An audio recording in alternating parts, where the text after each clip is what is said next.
This is a short video to demonstrate our new universal clamping block by Blox. It's hard aluminum with some ripples on it, and it's a universal type of thing. It can be used in many different ways, including a hold-down device.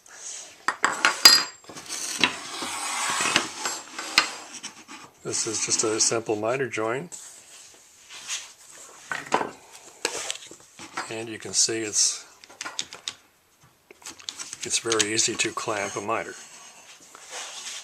In this illustration, we're demonstrating how you would clamp a wide angle joint, and here we're reversing the blocks so that if these members are too short to flip these things in the other direction, you can flip them this way.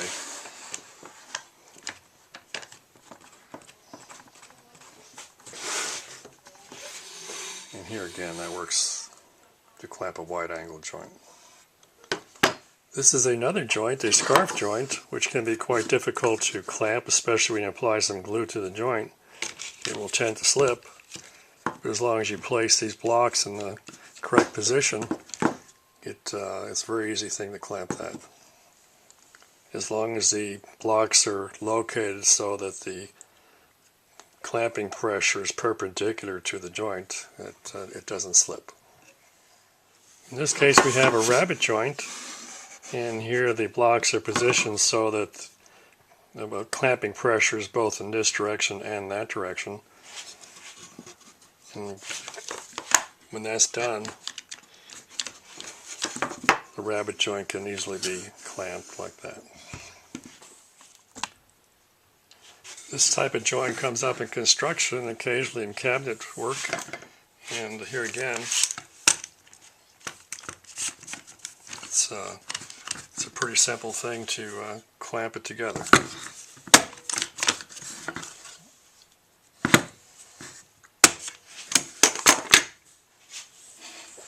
I found this joint rather interesting when you try to clamp it. These blocks work quite well for that, and especially when the tendon protrudes or the mortise protrudes, as long as you keep the blocks away from the protrusion there, it's very easy to clamp. In this instance, we're going to clamp a finger joint, and in this type of clamping, there's a lot of force pulling the block along the wood, and so they will tend to slip unless you apply an awful lot of pressure to those blocks. So we have a neoprene pad that can be taped on, and that works quite well. We've tried using mastic to glue these pads on, but the forcing pressure is such that it doesn't hold, and we found the masking tape works about the best.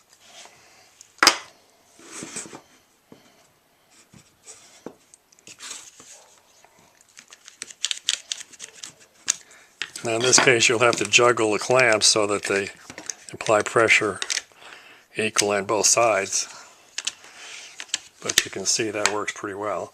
If these were 6-foot long pieces, it would be rather difficult to clamp something like this, but in this case it doesn't matter the length. Here we have a somewhat unusual clamping situation, but it illustrates the point, and that is you can clamp the pads on the other side of the block and use it to clamp something like this, where you have a fragile end on your piece you're trying to clamp, and you can clamp it like this without damaging the miter or whatever other type of end you have on this particular piece. I'm sure some people are wondering about the ripples and the effect of those ripples on the wood you're clamping, and depending on how hard you clamp the blocks, there may be some ripples, but they're generally quite minor, and they're easily removed by applying some steam.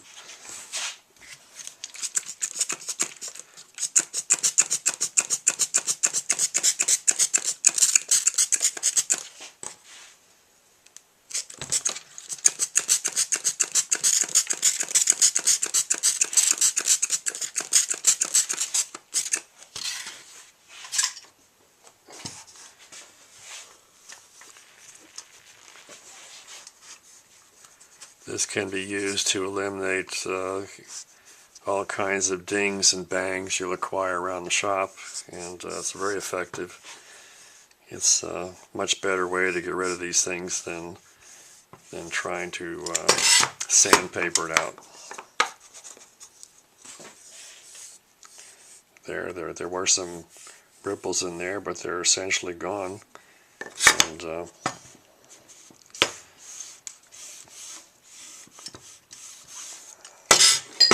that works quite well. This is an example of how you can clamp a long joint simply by taking advantage of the loop in the block to insert a rod or tube and clamping across the joint.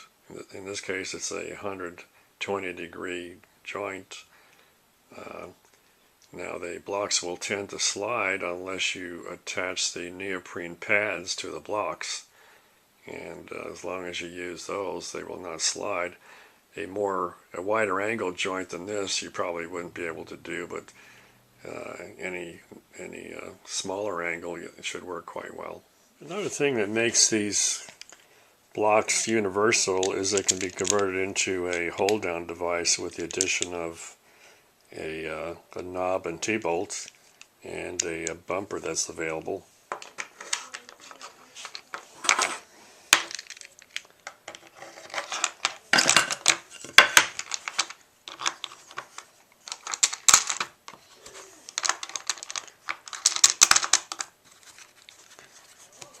So that's pretty effective hold down. Another thing you can do, should you lose or misplace these bumpers, is you can attach door bumpers that are available at most hardware stores, and that will work to serve as a hold down bumper. And you can leave these on, then you wouldn't have to remove them to use them as a clamping block.